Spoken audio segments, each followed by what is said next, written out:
titik beku molal ialah penurunan titik beku yang dihasilkan oleh 1 mol zat non-elektrolit dalam. Nah, untuk menjawab ini teman-teman kita harus ingat konsep dari penurunan titik beku larutan nih. Penurunan titik beku larutan itu kan mempunyai rumus delta TF sama dengan KF, konstanta titik beku air dikali dengan molalitas dikali dengan faktor Van Hoff. Nah, untuk larutan non-elektrolit itu memiliki faktor Van Hoff itu sama dengan 1. I sama dengan 1. Kenapa? Karena larutan non-elektrolit ketika dilarutkan ke dalam air itu kan tidak bisa dapat mengion, sehingga nilai jumlah dari ionisasinya atau jumlah dari koefisien ion itu kan hanya 1 gitu.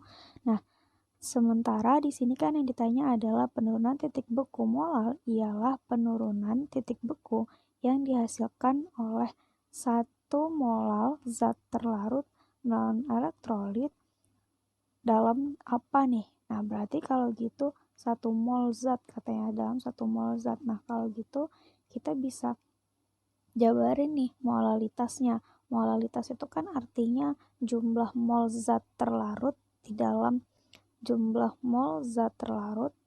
1 kilogram kan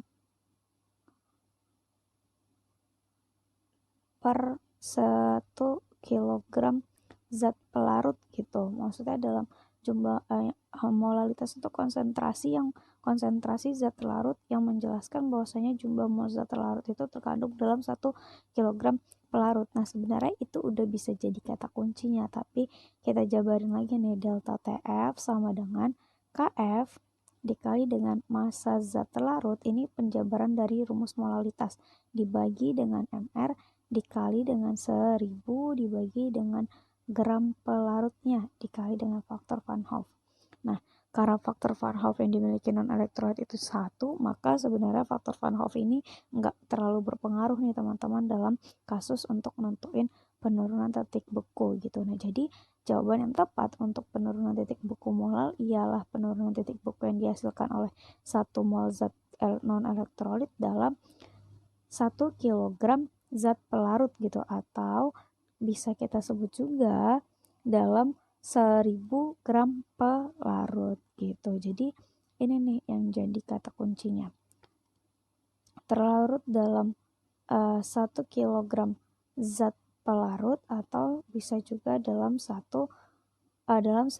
gram pelarut gitu. Oke deh, sekian.